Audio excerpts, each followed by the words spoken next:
कि आप 100 बार बोलो नाराय तकबीर अल्लाहू अकबर, पर अगर हिंदुस्तान में रहना है तो जय श्री राम भी कहना है। मोदी हिंदुस्तान नहीं है, आप बात समझिए। आज विपक्ष के पास मोदी जी के खिलाफ बोलने के लिए कोई मंच ही नहीं बचा। मोदी जी देश नहीं है सर। मोदी जी के आने के बाद दो बड़े बड़े आंदोलन हुए।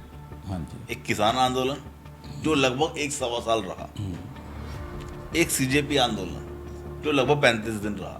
जहाँ तक किसानों की बात है और जहाँ तक इन छात्रों की बात है, जो छात्र ये आंदोलन कर रहे हैं, जो छात्र ये आंदोलन कर रहे हैं, मैं उनके समर्थन में हूँ। पर आपको इस बात को स्वीकार करना पड़ेगा, देश के प्रधानमंत्री के प्रति ऐसी भाषा का उपयोग करना आप सुन भी नहीं सकते। आप टीवी में अपने घर में अपने परिवार के सामने भी नहीं सुन सकते। जो भद्दी भद्दी गालियाँ लड़कियों ने तक ने दी है क्या ये मोदी क्या चीज है यो कभी बैठाओ मतलब लॉकडाउन लगा दे क्या है यो। और जो वो घुसा हुआ है मेलोडी निकल जा उसके बाद से। मैं गारंटी से कह सकता हूँ कि वो छात्र नहीं हो सकते। वो कहीं ना कहीं से ये विपक्ष के लोगों के द्वारा वहाँ पर स्थापित किए हुए लोग थे। भारत के नागरिक होके उस आंदोलन में बोलेंगे कि सिर्फ अल्लाह का नाम होगा, बस नाम रहेगा अल्लाह का। हमारे देश में सिर्फ अल्लाह का नाम होगा। अगर आप उस बात से सहमत हैं तो फिर आप सर ठीक मैं ही कह रहे सहमत नहीं होंगे। सर। मैं आप एक अल्लाह के नाम पे आ गए सर, मैं उस पे नहीं हूँ। नहीं, आपने ये नारे नहीं सुने क्या? मैंने नारे आपने सुने। नारे सुने हैं कि सिर्फ अल्लाह का नाम होगा? वो नारे वो फैज अहमद फैज की मैं थी। मैं आपको कहता हूँ कि आप 100 बार बोलो नाराय तकबीर अल्लाहू अकबर, पर अगर हिंदुस्तान में रहना है तो जय श्री राम भी कहना है। हिंदुस्तान में रहना है, जय श्री राम काम कहना है, मैं खुद कहता हूँ। फिर हिंदुस्तान में राम मंदिर में चोरी क्यों हो जाती है? बिल्कुल हिंदुओं ठीक की है। प्राइड एक आस्था से जुड़ा मामला है। बिल्कुल ठीक है। जब मुझे 4 लोग बात करते हैं, मैं कहता हूँ राम मंदिर सिर्फ एक जगह का नाम नहीं है, वो मेरी आस्था से जुड़ा मामला है। आस्था मेरी प्राइड से जुड़ा मामला है। जब वहाँ चोरी होती है ना, तो मुझे उन 4 लोगों से बात करते हुए आंखें झुकानी पड़ती है जो कहते हैं राम मंदिर बना के क्या किया, चोरी। वो दिल को दुखता है सर। और राम मंदिर की जहाँ तक बात है, हम इसको बिल्कुल भी बर्दाश्त नहीं करेंगे कि आने वाले समय में वहाँ पर एक सिंगल पैनी की भी चोरी। कि जर्नैल सिंह जी ने पीछे वीडियो डाली है कि वो चला रहे थे। बीजेपी जब भी बात करती है मिंटो बिच को आगे करती है। जर्नैल सिंह जी अपने ही क्षेत्र में जहाँ से वो विधायक हैं वहाँ बोट चला रहे हैं कि इन ड्रेनों की सफाई के नाम पे हर साल सैकड़ों करोड़ रुपए खर्च होता है। आपको किसी ने रोका था वहाँ काम करने के लिए? आपको किसी ने रोका था कि आप ये सीवरेज वगैरह में जहाँ भी चौकिंग है, पानी जमा हुआ है, उसके लिए काम ना करें? पर बारिश आने के बाद जो इन्होंने पिछले साल बोट खरीदी थी उसी को लेके अपने क्षेत्र में भ्रमण करें, ये एक निंदनीय सा कार्य है। और उनके साथ निगम पार्षद भी बैठे हैं, यानी आप दोनों का कॉम्बिनेशन भी उस क्षेत्र में काम नहीं कर पा रहा। ये दिल्ली में काम नहीं करना चाहते। इनके जो 22 विधायक हैं वो सिर्फ ऐशो आराम के लिए हैं। वो काम इसलिए नहीं कराते कि हम जब भी बारिश होगी कि दिखाएंगे, जैसे कि जर्नैल सिंह ने दिखाया कि पानी जमा हो गया। पानी कैसे जमा हो गया? कि आपने वहाँ काम नहीं करा।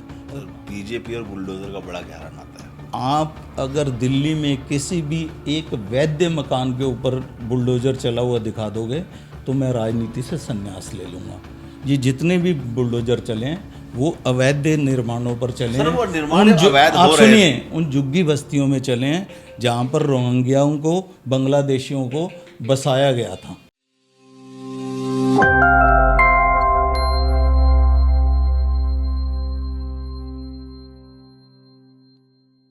सत श्री अकाल, नमस्कार दोस्तों, स्वागत है आपका दिल्ली डायलॉग में।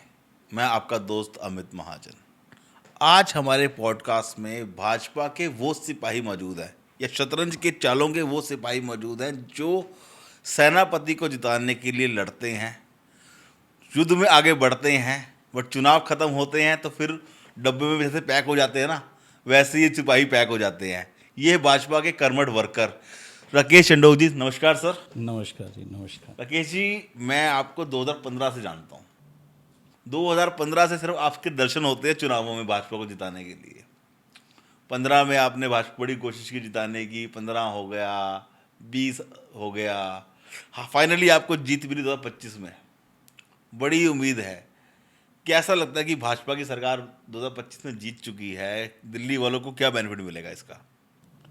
देखिए, जैसा कि आप देख रहे हैं कि रेखा गुप्ता जी को लगभग 15 महीने हुए हैं काम करते हुए, और जो पिछले 27 वर्षों से चाहे कांग्रेस की सरकार रही या आम आदमी पार्टी की सरकार रही, जो काम दिल्ली के विकास के लिए होने चाहिए थे वो बिल्कुल भी नहीं हुए। आप देखिए कि जैसे कि बारिश के दिनों में पूरी दिल्ली में पानी भर जाता था, रास्ते जाम हो जाते थे। एक बहुत बड़ा इलाका है मिंटो रोड जो कनॉट प्लेस के पास पड़ता है, वहाँ पर पुल के नीचे गाड़ियाँ तक डूब जाती थी। पर हमारे जो माननीय मंत्री प्रवेश वर्मा जी हैं, उन्होंने दिन रात एक करके वहाँ एक ऐसी व्यवस्था कर दी है कि आज जितनी भी बारिश हो वहाँ पर पानी जमा नहीं होता। सर एक बात बोलूं, हाँ जी बताइए। परवेश वर्मा जी मिंटो ब्रिज के मंत्री हैं या पूरी दिल्ली के मंत्री हैं? परवेश- क्योंकि जर्नैल सिंह जी ने पीछे वीडियो डाली है कि वो चला रहे थे। बीजेपी जब भी बात करती है मिंटो ब्रिज को आगे करती है। मैं मिंटो ब्रिज के मंत्री थोड़ी ना सर वो परवेश जी। नहीं, मैं जर्नैल सिंह जी की भी बात बताता हूँ। वो जर्नैल सिंह जी अपने ही क्षेत्र में जहाँ से वो विधायक हैं वहाँ बोट चला रहे हैं। पर अगर आप अपनी जिम्मेवारी को छोड़कर मंत्री जी के ऊपर आरोप प्रत्यारोप लगाएंगे तो आप व्यवस्था को ठीक करते। आपको किसी ने रोका था वहाँ काम करने के लिए? आपको किसी ने रोका था कि आप ये सीवरेज वगैरह में जहाँ भी चौकिंग है, पानी जमा हुआ है, उसके लिए काम ना करें? पर बारिश आने के बाद जो इन्होंने पिछले साल बोट खरीदी थी उसी को लेके अपने क्षेत्र में भ्रमण करें, ये एक निंदनीय सा कार्य है। और उनके साथ निगम पार्षद भी बैठे हैं, यानी आप दोनों का कॉम्बिनेशन भी उस क्षेत्र में काम नहीं कर पा रहा। मतलब आपने गलती फिर आम आदमी पार्टी की निकाल दी। सर पता है दिक्कत क्या है इस देश में?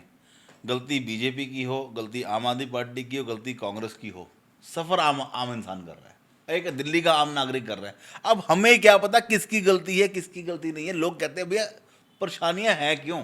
आप देखिए कि जर्नैल सिंह पिछले 4 बार से इस क्षेत्र का प्रतिनिधित्व कर रहे हैं, तो फिर उनको स्वीकार करना चाहिए कि इन 4 टर्म्स के अंदर भी मैं क्षेत्र में ऐसा काम नहीं करा पाया कि यहाँ पर पानी जमा ना हो। सर जर्नैल सिंह जी का आप देखो उनका फेसबुक खोल के आप देखिए, कभी रोज किसी गली का उद्घाटन हो रहा है, रोज किसी नाले की सफाई हो रही है, कुछ ना कुछ काम तो वो रोज कर रहे हैं। नहीं, कुछ ना कुछ जितने भी आम आदमी पार्टी के विधायक मंत्री रहे, मनीष सिसोदिया हो, केजरीवाल जी हों, संजय सिंह जी हों, ये सब इनका बसेरा 25 के बाद पंजाब में है। ये दिल्ली में काम नहीं करना चाहते। इनके जो 22 विधायक हैं वो सिर्फ ऐशो आराम के लिए हैं। वो काम इसलिए नहीं कराते कि हम जब भी बारिश होगी कि दिखाएंगे, जैसे कि जर्नैल सिंह ने दिखाया कि पानी जमा हो गया। पानी कैसे जमा हो गया? कि आपने वहाँ काम नहीं करा। अगर काम कराया होता तो पानी नहीं जमा होता। और मंत्री जी जैसे पूरी दिल्ली में घूम रहे थे, बसों में घूम रहे थे, छोटी मिनी वैन में घूम रहे थे, अधिकारियों को साथ में लेके घूम रहे थे, और एक वादा किया था कि इस बार दिल्ली में जल भराव नहीं होगा। बट बहुत सारी वीडियोस आई, चांदनी चौक की आई, सदर बाजार की वीडियोस आई कि पानी भर गया है। देखो, पुराने इलाके हैं, 100 साल पुराने बसे हुए इलाके हैं, तो जमाव की ज़्यादा बारिश होने से समस्या तो हो सकती है। पर हमारी पार्टी जो भाजपा की है वो निरंतर संगठन और जो प्रशासनिक तौर पर जो लोग हैं वो सभी काम करते हैं। ऐसा नहीं है कि घर बैठ जाते हैं। एक सवाल और था, मुझे किसी ने कहा था कि कोई भाजपा के कार्यकर्ता है उनसे पूछना, तो पहले मुलाकात आपसे ही हो गई। तो कार्यकर्ताओं को ना, एक पुराने कार्यकर्ता थे, कह रहे यार बीजेपी वाला नए को पूछती है, पुराने को भूल जाती है। ऐसा आपके साथ होता है कभी? देखो, मुझे वैसे ऐसा तो कहते हैं नया 100 दिन, नया 1 दिन, पुराना 100 दिन, ऐसी कहावत होती नया है। 9 दिन और पुराना 100 दिन बोलते हैं, पर ऐसा नहीं है। हमारी पार्टी जो है हर कार्यकर्ता की चिंता करती है। ज़्यादातर नए कार्यकर्ता की नहीं, सभी की चिंता करती है।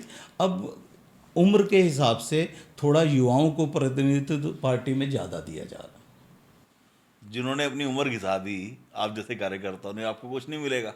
नहीं, हमें बहुत कुछ मिला। पार्टी ने हमारा नेम फेम बहुत रहा, हमें हर जगह पर स्वीकार्यता नहीं, मिली। इलेक्शन में तो आप लोग आ जाते हो सामने, इलेक्शन के बाद नहीं, हमारी बात सुनी भी जाती है और मानी भी जाती है, ऐसा कुछ नहीं। मतलब जो पुराने कार्यकर्ता उनको पूरा मान सम्मान मिल रहा है। देखिए आप सारे पुराने कार्यकर्ताओं की तरफ से बोल रहे हो ये बात, वो आपसे नाराज भी हो सकते हैं, खुश भी हो सकते हैं, ध्यान से बोलिएगा। नहीं, नाराज होने वाली कोई बात ही नहीं है। देखिए, चिंता करना और किसी का छूट जाना, इन दोनों बातों में अंतर है। तो हमारा संगठन जो है वो कार्यकर्ताओं की बहुत चिंता करता है। सर बीजेपी और बुलडोजर का बड़ा गहरा नाता है। दिल्ली वाले डरते हैं अब दोबारा बीजेपी आ गई है। दिल्ली में कूलिंग ऑफ पीरियड आया जब आम आदमी पार्टी की सरकार है, बुलडोजर के खतरे से डर खत्म हुआ था। बट लगता नहीं है वो कूलिंग ऑफ पीरियड खत्म हो गया, अब लगातार कहीं ना कहीं मकानों में बुलडोजर चल रहे हैं। देखो, आप अगर दिल्ली में किसी भी एक वैध मकान के ऊपर बुलडोजर चला हुआ दिखा दोगे तो मैं राजनीति से संन्यास ले लूँगा।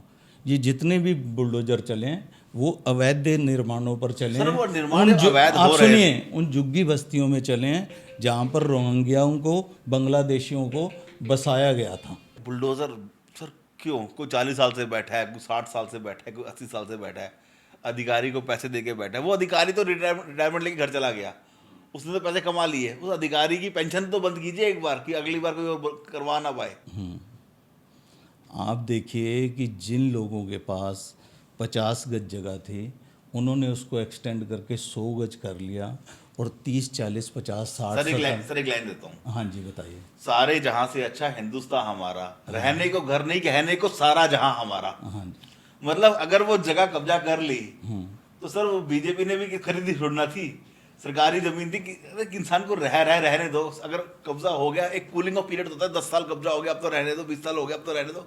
आप 50 साल पुरानी फाइल, 60 साल पुरानी फाइल, अंग्रेजों के टाइम की फाइल निकाल के लिए आते हैं। देखो, दो तरीके की बातों से चल नहीं सकता समाज। एक तरफ तो हम बात करते हैं कि दिल्ली को लंदन पेरिस बनाना है, और दूसरी तरफ नहीं तोड़ के नहीं, बिल्कुल तोड़ के नहीं। फिर मैं कह रहा हूँ तोड़ा वही जा रहा है जो अवैध है। झुग्गी बस्ती वही हटाई जा रही है जो रेलवे पटरियों के पास में है, जिनके बच्चों को, जिनको अपने आप को जान का खतरा है। आप देखो, रेलवे के ट्रैक के साथ बिल्कुल मतलब 5-7 फीट के फासले पर ही झुग्गियों का निर्माण हुआ है। अब ये इन 15 महीनों में तो नहीं हुआ, ये तो आपको भी स्वीकार करना पड़ेगा। ये पहले से चला आ रहा है, और जब उनको साफ किया जा रहा है तो उनकी भी सेफ्टी है। और घर ही नहीं रहा, उसकी सेफ्टी किस बात की? सेफ्टी मरने से बेहतर तो है कि कहीं बसेरा और कहीं बना लेना। और कहीं कहाँ? कहीं भी बहुत सी जगह हैं, कहीं और कब्जा कर लें। नहीं, सरकार से बात करें। सरकार से बात की देखो, मतलब अब क्या आप सरकार में किसके भरेगा? गुप्ता जी के वजह में घर नहीं है। नहीं, देखो, जब भाजपा ने कहा था जहाँ झुग्गी वहाँ मकान, तो अब देखो सबको एक 1 रूम के सेट भी बना के दिए। कम से कम 15,000 ऐसे हैं फ्लैट जो लोगों को आवंटित किए गए हैं। सर, आपको लगता है कि फिजिबली पॉसिबल है एक कमरे के मकान में पूरे परिवार का रहना? फिजिबली पॉसिबल है? मतलब इस देश में ना, एक आपने बात छेड़ी तो मुझे कई बार मैं सोचता हूँ कि सरकारें सोचती हैं कि भैया बस भेड़ बकरियों की तरह घुस जाओ। मतलब लिविंग स्टैंडर्ड जो होता है ना, किसी का बढ़ाना हो, वो बढ़ाने के लिए यहाँ पे सरकार की सोच है ही नहीं, सोच ही नहीं है। देखो, झुग्गी से छोटे मकान में ले जाना अंतर तो है, आप चाहे उसको समझ पाएं या ना समझ पाएं। झुग्गी बस्ती में 100 तरह की बीमारियां होती हैं, पानी जमाव होता है और जान का खतरा रहता है रेलवे पटरी के साथ। अगर उनको एक कमरे का भी एक बेटर लाइफ भी तो एक कमरे की जगह 2.5 कमरे का मकान भी तो दिया जा सकता है। देखिए, थोड़ा समय लगेगा, ये व्यवस्थाएं चेंज होंगी। आज जब पिछले सोच को ब्रॉड करना पड़ेगा ना। नहीं, मैं सोच को ब्रॉड करके आपको दिखाता हूँ कि इन 12 वर्षों में मोदी जी की सरकार में जो काम हुए हैं वो पिछले 50-60 वर्षों में नहीं हुए थे। आप अगर इसको गंभीरता से देखेंगे तो आपको दिखेगा भी कि वो सारे काम हुए हैं। सर, मोदी जी के आने के बाद 2 बड़े बड़े आंदोलन हुए। हाँ जी। एक किसान आंदोलन जो लगभग 1-1.25 साल रहा, एक सीजेपी आंदोलन जो लगभग 35 दिन रहा। मतलब लोगों में एक भाव है, चाहे वो अन्नदाता किसान हो, चाहे देश का जेनजी यूथ हो, दोनों मोदी जी से अपने हकों की लड़ाई लड़ रहे हैं। देखिए, मैं आपको एक बात बताता हूँ, जहाँ तक किसानों की बात है और जहाँ तक इन छात्रों की बात है, जो छात्र ये आंदोलन कर रहे हैं, जो छात्र ये आंदोलन कर रहे हैं, मैं उनके समर्थन में हूँ। जो किसान वो आंदोलन कर रहे हैं, मैं उनके समर्थन में हूँ। पर आपको इस बात को स्वीकार करना पड़ेगा कि दिल्ली पुलिस की छानबीन में लगभग 2887 लोग ऐसे भी उस आंदोलन में शामिल थे जो आपराधिक छवि के थे, जिनके ऊपर मुकदमे चल रहे थे। और उसके बावजूद भी एक अराजकता फैलाने का जो माहौल बन रहा था, देश के प्रधानमंत्री के प्रति ऐसी भाषा का उपयोग करना आप सुन भी नहीं सकते। आप टीवी में अपने घर में अपने परिवार के सामने भी नहीं सुन सकते। जो भद्दी गालियाँ लड़कियों ने तक ने दी, मैं गारंटी से कह सकता हूँ कि वो छात्र नहीं हो सकते। वो कहीं ना कहीं से ये विपक्ष के लोगों के द्वारा वहाँ पर स्थापित किए हुए लोग थे जो देश विरोधी माहौल बना रहे थे। सर, विपक्ष के लोग भी थे तो भारत के नागरिक ही। वो कौन से अमेरिका, बर्मा से, चाइना से आ गए थे? भारत के नागरिक होके उस आंदोलन में बोलेंगे कि सिर्फ अल्लाह का नाम होगा। हमारे देश में सिर्फ अल्लाह का नाम होगा। अगर आप उस बात से सहमत हैं तो फिर आप सर ठीक मैं ही कह रहे सहमत नहीं होंगे। हूं, सर मैं आप एक अल्लाह के नाम पे आ गए सर, मैं उसके पे नहीं हूँ। नहीं, आपने ये नारे नहीं सुने क्या? मैंने नारे आपने सुने। नारे सुने हैं कि सिर्फ अल्लाह का नाम होगा? वो नारे वो फैज अहमद फैज की मैं नज़म थी। मैं आपको कहता हूँ कि आप 100 बार बोलो नाराय तकबीर अल्लाह अकबर, पर अगर हिंदुस्तान में रहना है तो जय श्री राम भी कहना है। इस बात को हमेशा ध्यान सर रखना है। हिंदुस्तान में रहना है, जय श्री राम कहना है, मैं खुद कहता हूँ। फिर हिंदुस्तान में राम मंदिर में चोरी क्यों हो जाती है, गुल्लक चोरी हो जाती है? सर देखिए, पता है भावना, आपको एक बार थोड़ी सी बात थोड़ी क्लियर करता हूँ कि क्वेश्चन का कंटेक्स्ट समझ में नहीं आएगा। राम मंदिर ना आपको शायद समझ नहीं आएगा हिंदुओं के लिए क्या है। हिंदुओं के लिए राम मंदिर एक राम का द्वार नहीं है, एक प्राइड से जुड़ा हुआ मामला है। बिल्कुल हिंदुओं ठीक की है। प्राइड एक आस्था से जुड़ा मामला है। बिल्कुल ठीक है। जब मुझे 4 लोग बात करते हैं, मैं कहता हूँ राम मंदिर सिर्फ एक जगह का नाम नहीं है, वो मेरी आस्था से जुड़ा मामला है। आस्था मेरी प्राइड से जुड़ा मामला है। जब वहाँ चोरी होती है ना, तो मुझे उन 4 लोगों से बात करते हुए आंखें झुकानी पड़ती है जो कहते हैं राम मंदिर बना के क्या किया, चोरी। वो दुख दिल को दुखता है सर, क्योंकि राम मंदिर बनाने के बाद क्या हुआ, चोरी। देखो, राम मंदिर बनाने के बाद 500 वर्षों के बाद राम मंदिर का निर्माण होना अपने आप में एक सर मैंने कहा हिंदुओं की प्राइड है, मैं तो कह ही दिया बात। एक अतुलनीय घटना है। और ये जो चोरी वाला मामला है ये निंदनीय है। इसमें जो भी शामिल हैं उनको सज़ा होनी चाहिए, कड़ी से कड़ी सज़ा होनी चाहिए। और अगर न्याय संहिता में कोई प्रावधान नहीं है, कोई ऐसा प्रावधान लाना चाहिए कि जिन्होंने मंदिर के चंदा चोरी किए उनको सख्त से सख्त सज़ा मिलनी चाहिए, चाहे वो कोई भी हो, किसी भी दल से जुड़ा हो, किसी भी संगठन से सर जुड़ा हो। चंपत राय जी वीएचपी के एक सीनियर लीडर रहे हैं, और वीएचपी के किससे जुड़े हुए शख्स का ऐसा करना या उसकी नाक के नीचे हो जाना, देखिए उनका करना तो मैं स्वीकार मैंने नहीं आपने वर्ड बोला नाक के नीचे हो जाना। देखो, मैं उनका करना तो स्वीकार नहीं करता, पर जो अपने 30-35 वर्ष उन्होंने राम मंदिर के निर्माण के लिए दिए वो उल्लेखनीय है। पर उनके होते हुए ऐसा होना कहीं ना कहीं अनदेखी हुई है, जिसकी वजह से ये चंदा चोरी हो गई। सर आपको पता चंदा चोरी से हिंदुओं की प्राइड में कितना बड़ा दंड पड़ा? आज 4 बंदों में बैठ के बात करने लायक नहीं बचा एक हिंदू। अच्छा, मैं इसमें भी एक बात जोड़ता हूँ। आज विपक्ष के पास 2 मुद्दे हैं, पहला चंदा चोरी और दूसरा ये अपना छात्रों का आंदोलन। आज विपक्ष के पास मोदी जी के खिलाफ बोलने के लिए कोई मंच ही नहीं बचा। वो मोदी जी के खिलाफ एक भी शब्द नहीं बोल पा रहे। सर मोदी हिंदू नहीं है ना, मोदी हिंदुस्तान नहीं है। आप बात समझिए, आज मोदी नहीं होंगे तो योगी जी होंगे, योगी जी नहीं होंगे अमित शाह जी होंगे, अमित शाह जी नहीं होंगे आप भी हो सकते हैं, भाजपा के वर्कर तो आप भी हैं। मैं कह रहा हूँ भाजपा की सरकार ही आए, किसी कोई भी बैठे, मोदी जी देश नहीं है। मैं कह रहा हूँ कि हिंदुओं की आस्था पे जो ठेस पहुंची राम मंदिर की चंदा चोरी पे, उस पर कार्रवाई हुई, सब कुछ ठीक है, बट वो हुई ही क्यों? सवाल मेरा वहाँ पे कि वहाँ पर ऐसे लोग आए क्यों जिनकी आस्था राम मंदिर में आस्था थी ही नहीं, उनको वहाँ पे काम दिया ही क्यों गया? नहीं, आप अपना एक बहुत सुंदर घर बनाते हैं और उसमें चोरी हो जाती है तो क्या उसमें जिम्मेवार आप ही होंगे? सर उस चोरी में पैसा मेरे घर की जो अपना क्या कहते हैं कैश काउंट, जहाँ मैं कैश रखता हूँ अपना सेफ्टी कैश के लिए, उसको मैं सर लॉकर में रखूँगा ना, बड़े संभाल के रखूँगा। कोशिश तो मेरी ये रहेगी कि चोरी ना हो। और राम मंदिर को बने हुए कितना टाइम? देखो, सरकार का काम था, उन्होंने एसआईटी भी गठित की, मामला सर्वोच्च न्यायालय में है, उसका भी कुछ ना कुछ फैसला आ ही जाएगा और दोषियों को दंड भी मिलेगा। आप अगर इस बात को पकड़ के रखेंगे चंदा चोरी क्यों हुई, चंदा चोरी क्यों हुई। दिल्ली भी आए थे मेरे ख्याल से, पीछे 2 साल 1.5 साल पहले दिल्ली भी आए थे मेरे ख्याल से। आते हैं, वीएचपी का कार्यालय आर के नहीं, पुरम में है, तो आपके वेस्ट दिल्ली में भी आए थे शायद। उनका आना जाना सब जगह लगा रहता है और बड़े सम्मानित व्यक्ति हैं। और मैं दावे के साथ कह सकता हूं कि माननीय चंपत राय जी का इस चंदा चोरी में जरा सा भी कोई भी भूमिका नहीं हो सकती। हाँ, ये जरूर हो सकता है जो उनके अधीन कर्मचारी थे उन्होंने इसमें चंदा चोरी की है। तो इसको रोकने का क्या प्रावधान है, आपको क्या लगता है? क्योंकि देखो आस्था पे ठेस है ये। देखो, आस्था पे ठीक है। अब अपना चंपत राय जी अब अपने स्थान पर नहीं है, बाकी भी बॉडी चेंज कर दी गई है। अब जो नई बॉडी आएगी उसमें आईएएस लेवल के लोग भी इन्वॉल्व होंगे, ब्यूरोक्रेट्स भी इन्वॉल्व होंगे। सरकार की इन्वॉल्वमेंट चाहिए ही क्यों? जैसे दिल्ली सिख गुरुद्वारा कमेटी है, वहाँ पे सिख अपने चुनाव करते हैं ना, अपने प्रधान किसको बनाना है, आस्था का ख्याल कौन रखेगा, ऐसी एक शाइन बोर्ड जैसा, मतलब ऐसा कोई बोर्ड क्यों नहीं हिंदुओं को मिलता? हिंदुओं को ऐसा बोर्ड की क्या डिजर्व नहीं करते? नहीं, जरूर डिजर्व करते हैं। आपने गुरुद्वारों की बात मेरे साथ सर, छेड़ मैं दी है। 13 साल से आपने मेरे से गुरुद्वारों की बात छेड़ दी है। जितने भी ये आपस में जितनी भी 2-3-4 पार्टीज हैं, जो भी आता है वो दूसरे के ऊपर चोरी का ही आरोप लगाता है। चाहे आप किसी का भी सर, नाम, मैं- मैं सर- नाम सर- नहीं सर- लूंगा, सर, मैं एक पर मिनट। सब कहीं ना सर, कहीं पता इसमें क्या है? इन्वॉल्व रहे सर, हैं। और राम मंदिर की सर, जहाँ तक सर, बात सर, है, हम इसको बिल्कुल भी बर्दाश्त नहीं करेंगे कि आने वाले समय में वहाँ पर एक सिंगल पैनी की भी चोरी हो। सर मैं बताता हूँ, मैं सिख पॉलिटिक्स बहुत ज़्यादा कवर करता हूँ, मेरे मैक्सिमम पॉडकास्ट उन्हीं पे होते हैं, और मुझे उनका एक जो ये दिल्ली सिख गुरुद्वारा कमेटी का जो स्ट्रक्चर है ना, मैं पर्सनली बिलीव करता हूँ कि इज़ अ बेस्ट स्ट्रक्चर।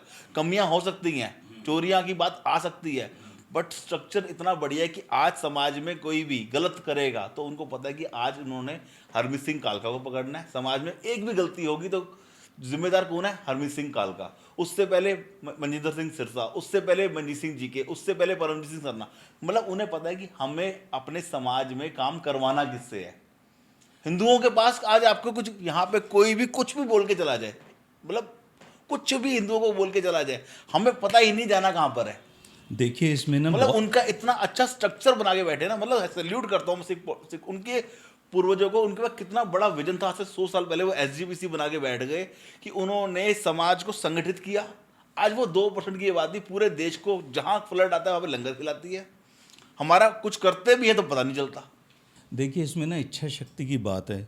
जो भगत सिंह जब जेल में थे ना, तो वो एक शेर पढ़ा करते थे, काबिले बुज़दिली है अपनी आँखों में पस्त होना, हो थोड़ी सी ज़रूरत तो क्या कुछ हो नहीं सकता, उबरने ही नहीं देती बेईमानियाँ दिल की, वरना कतरा कौन सा है जो दरिया हो नहीं सकता। अब मैं मानता हूँ कि जो चंदा चोरी हो चुकी है, उसके बाद अब कोई अच्छे लोग आएंगे और वो इसको अच्छे तरीके से संभालेंगे, और भविष्य में हम ये भी प्रभु राम से कामना करते हैं कि ऐसा चंदा चोरी का मामला कोई सामने ना आए। देखिए जो भी पात्र हैं जिन्होंने भी इसमें चोरी है, सरकारें तो जो उनको दंड देंगी ही देंगी। जो उन्होंने अपराध किया है वो अक्षम्य अपराध है, और भगवान राम भी उनको क्षमा नहीं सर आज बीजेपी की सरकार है, कभी ना कभी तो कांग्रेस की आएगी। आप जब तक सारा हिंदू धर्म के संगठन जितने मंदिर वगैरह हैं सरकार के अंडर में रखोगे, कल को भाजपा की सरकार आएगी तो कांग्रेस की सरकार आएगी तो हिंदू राम मंदिर के सारे ट्रस्टी कांग्रेस के एंड के आगे।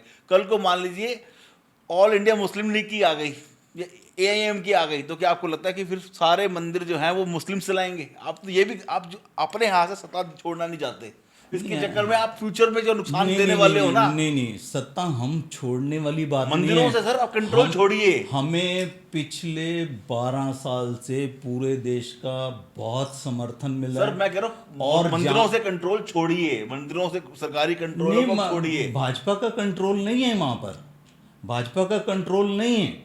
आप भाजपा का एक सर, कौन सा बोर्ड है सर? नहीं, जो इलेक्शन होते हो जैसे SGPC के इलेक्शन होते हैं, ऐसा कौन सा बोर्ड है? मैं ऐसे बताता हूँ, जो ये ट्रस्ट है इसमें मनोनीत सदस्य भी हैं, पर सरकार द्वारा मनोनीत। पर भाजपा के किसी एक भी नेता का नाम बताइए जो सीधे तौर में ट्रस्ट से जुड़ा हुआ। एक मिनट सर, एक मिनट। हाँ ये भाजपा पार्टी जो है वो RSS की है, RSS की विंग है Bhajpa, political wing. RSS is the main body, उसकी पॉलिटिकल विंग है RSS अपना BJP, उसकी धार्मिक विंग है VHP, हिंदूवादी विंग है विश्व हिंदू परिषद, यानी कि मेन बॉडी के RSS।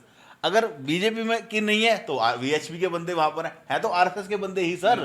उस स्ट्रक्चर को आपके मतलब बाईपास क्यों कर जाते हैं आप? मीठा मीठा गप गप तीता तीता तू आप स्ट्रक्चर को बहुत अच्छे तरीके से समझ रहे हैं, RSS VHP भाजपा सब समझ रहे हैं, पर मैं आपसे ही प्रश्न करता हूँ, आपने जितने भी इंटरव्यू किए होंगे, जितना भी सुना होगा, जितना भी स्टडी किया होगा, चंपत राय जैसा व्यक्ति जो 35 वर्ष से अपने घर बार छोड़ के निकल गया हो, वो क्या इस चंदा चोरी में इन्वॉल्व हो सकता है? सर मैं स्ट्रक्चर की बात कर रहा हूँ, आप मुझे कह रहे हैं कि चंपत राय जी गलत नहीं। मान लिया चंपत राय जी गलत नहीं है, मैंने कह रहा हूँ वो तो SIT डिसाइड करेगी ठीक है या गलत है, वो तो SIT डिसाइड करेगी। मैं कह रहा हूँ मान लिया, मैं कह रहा हूँ कि स्ट्रक्चर ऐसा बनाइए जहाँ पे हिंदू वोट करे कि भैया मुझे ये इस वहाँ पे एक वोट करे, कोई जीतेगा कोई हारेगा, जो हारेगा वॉच डॉग बन के बैठेगा, गुल्लक पे नजर रखेगा। आप अमित जी उन लोगों को जोड़ने की बात करते हैं जो राम के अस्तित्व को नहीं मानते, जो राम मंदिर के आज तक दर्शन नहीं करने वो गए। किसकी बात कर रहा हूँ? आप सभी की बात करो। आपके स्ट्रक्चर में जोड़ने का मतलब क्या? आप स्ट्रक्चर में कहते हैं कि दूसरे लोगों को,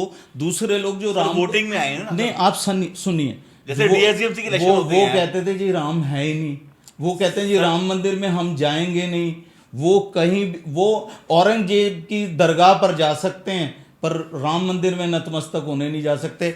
आज जय श्री राम बोल रहे हैं तो सिर्फ और सिर्फ उनका जो मोटिव है, अपनी जो राजनीति है उसको सिद्ध करना है। आने वाले चुनाव में 2027 में यूपी में चुनाव है। सर इस पॉडकास्ट दोबारा सुनिएगा, रिकॉर्ड हो जाएगा ना। हाँ। मैं क्वेश्चन क्या पूछ रहा हूँ, आप जवाब क्या दे रहे हैं? नहीं, मैं कह रहा हूँ नहीं, मैं वही जवाब दे रहा हूँ, मैं वही जवाब दे रहा हूँ। आप पूछ रहे हो, आप स्ट्रक्चर की बात इसलिए कर रहे हो कि उसमें बीएचपी के, भाजपा के, आरएसएस के लोग जुड़े हुए हैं। इसका मतलब उसमें कांग्रेस के, समाजवादी पार्टी के ये लोग वोट, इसको हिंदू वोट देगा? नहीं, हिंदू तो सारा भाजपा को ही वोट देता जी।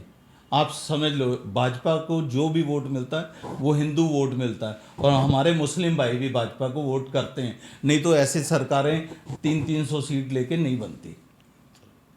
हाँ, गुस्सा तो नहीं हो? नहीं, गुस्सा किस लिए? मैं कहा हाइपर तो नहीं हो? नहीं, गुस्सा किस सर, लिए मैं होना कह रहा हूँ, है? सर, आप मेरे से प्रश्न कर रहे हैं, मुझे, मेरा दायित्व है उसका जवाब देना। आप मेरे से चंपत राय जी की बात करेंगे, मैं चंपत राय जी की बात करूंगा। सर मैंने उस पर बात आपसे ये करी, अगर इलेक्शन होगा, अगर आपके ही वर्ड्स में सारे हिंदू बीच भाजपा को वोट करते हैं तो वो भाजपा का जो कैंडिडेट खड़ा होगा उसको वोट वो भी कर देंगे। तो वो तो कांग्रेस के बंदे वैसे ही इलेक्शन हार जाएंगे, समाजवादी पार्टी के बंदे इलेक्शन वैसे ही हार जाएंगे। बट लेट देम, एक डेमोक्रेसी के अंदर हर जगह वोटिंग सिस्टम ही होना चाहिए, नॉमिनेशन सिस्टम होना ही नहीं चाहिए। मैं आपकी बात सारी मान गया, पर आप उस संगठन में, उस ट्रस्ट में अपनी सहभागिता के लिए आइए तो सही। आप वहाँ उस मंदिर के दर्शन तक करना नहीं चाहते, पर सहभागिता आपको चाहिए। वो क्यों? किस लिए? कांग्रेस हो या समाजवादी पार्टी हो, किस लिए?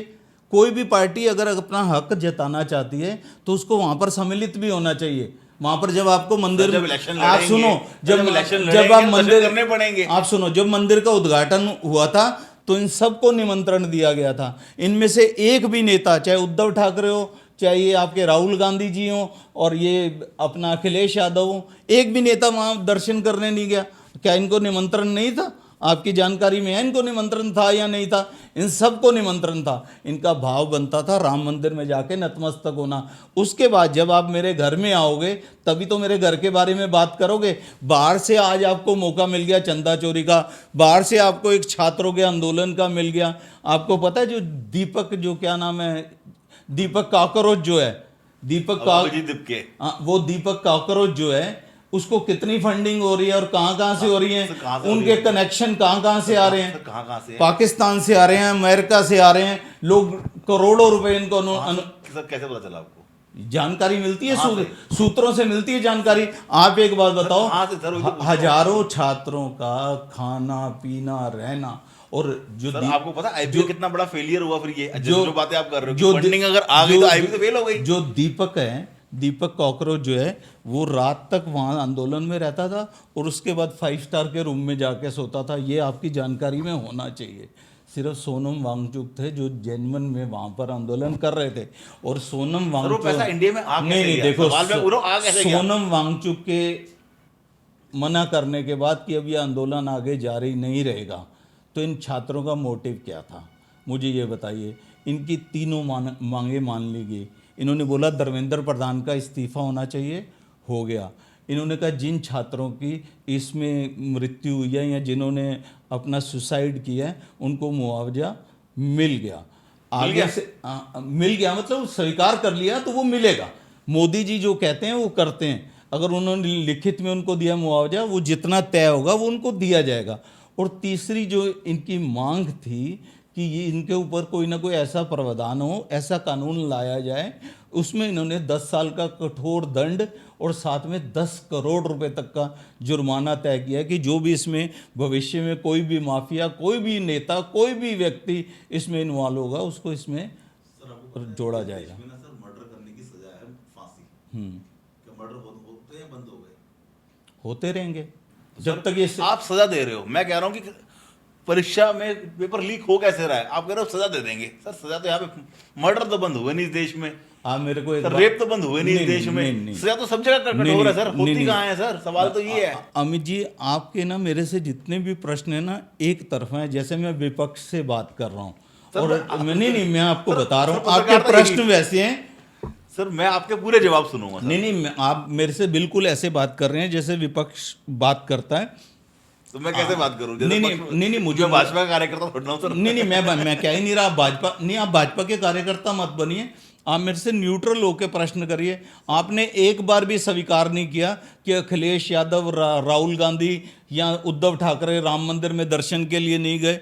जो दर्शन नहीं, अभी बोलता हूं सर, नहीं गए। नहीं, क्यों नहीं गए? अगर आप नहीं गए तो आप वहां पर अपना उसमें इन्वॉल्वमेंट कैसे मांग सकते हैं? मैं कह रहा हूं उनको देनी भी नहीं चाहिए। जब आप जाते ही नहीं हो जिस जगह पर, देनी उसकी भी नहीं इन्वॉल्वमेंट चाहिए, कैसे देनी मांग भी नहीं रहे हो? चाहिए। है ना? और मुझे तो मिलेगी, मेरी तो बेटी गई है। आप देखो, आप फोटो दिखा सकता हूं सर। आप छात्र आंदोलन की बात में सर मैं राम मंदिर की फोटो आप दिखा छात्र आंदोलन की बात कर रहे हो। इनकी 3 मुख्य मांगे थी, वो तीनों मुख्य मांगे मान ली गई। उसके बाद भी विपक्ष ने अगले दिन वहां पर संसद में फिर प्रदर्शन किया। इनको कुछ नहीं करना, इनके पास कोई मुद्दे नहीं है भाई सर, साहब। आपको पता है अमित जी 2012 अमित जी, राजनाथ सिंह ने एक प्रदर्शन, राजनाथ सिंह सुषमा स्वराज ने प्रदर्शन किया था चीनी के दाम बढ़ने पर। चीनी के दाम बढ़ने पर सर भाजपा ने प्रदर्शन किया इस देश के अंदर जंतर मंतर पे, सिर्फ चीनी के 2 रुपए रेट बढ़ने पर।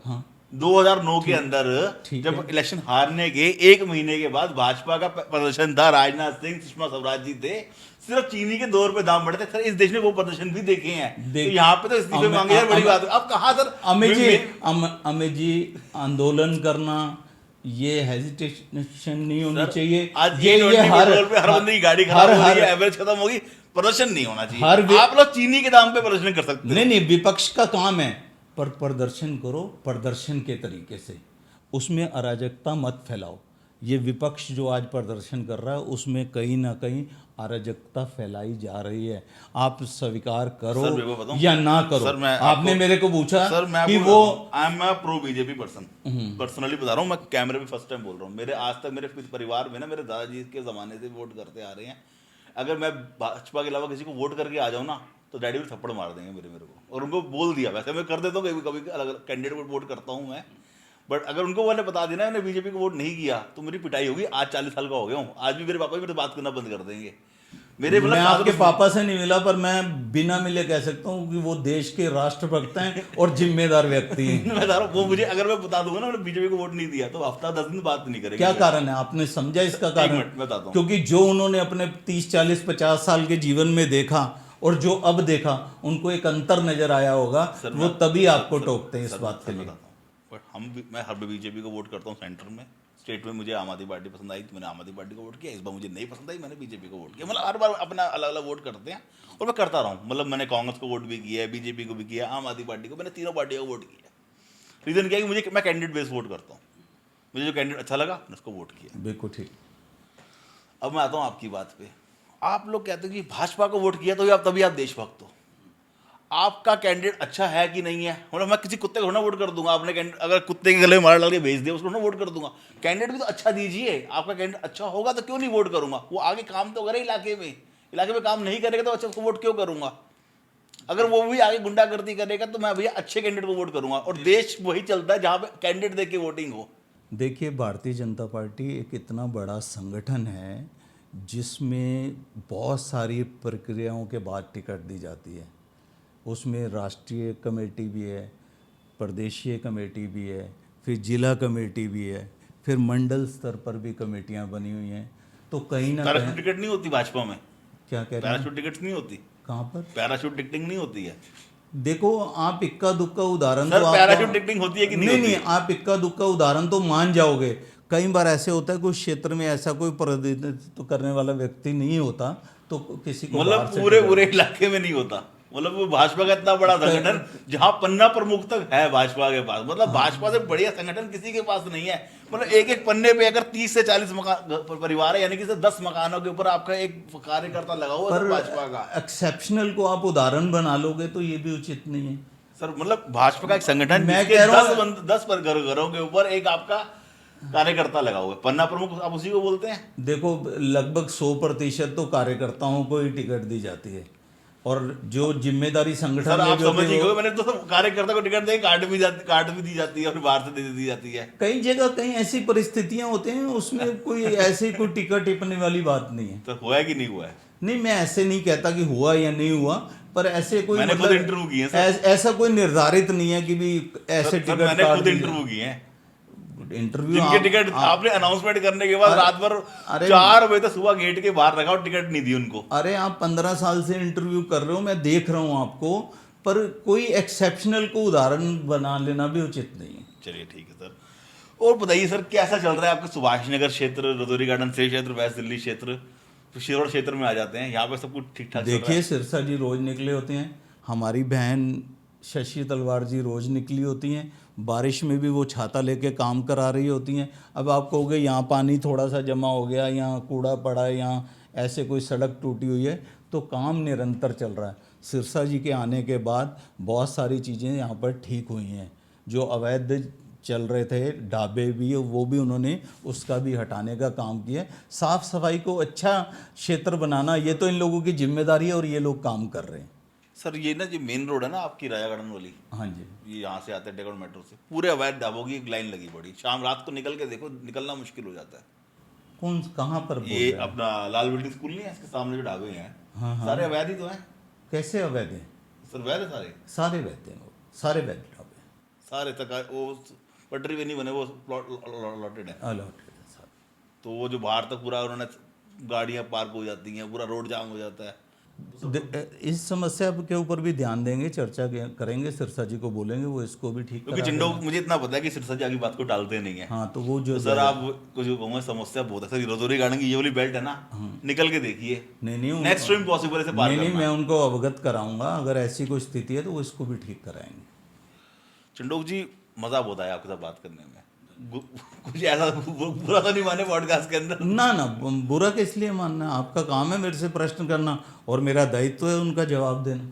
ये थे राकेश चिंडोक जी, जिन्होंने हर बात का जवाब बहुत बेबाकी से दिया। देखिए, ग्रिल करना मेरा काम है, हमारा पॉडकास्ट का स्टाइल ये है कि हम ग्रिल करके हर बात को उगलवाने की कोशिश करते हैं, और जब तक ग्रिल ना हो स्वाद ही नहीं आता। क्योंकि खाना भी कहते ना, आपका पनीर टिक्का भी ग्रिल करो तभी स्वाद आता है। पिन चुबाने वाला काम करते हो आप। ऐसा पनीर टिक्के की तरह ग्रिल करता हूँ मैं, कि उससे सारे जवाब साथ में निकल के आए, और टिक्का जब ग्रिल होता है ना तो फ्लेवर बढ़ जाता है, उसका बिल्कुल स्मोकी फ्लेवर आ जाता है। बिल्कुल। तो ये स्मोकी फ्लेवर और हमारे पॉडकास्ट करने की कोशिश की है मैंने।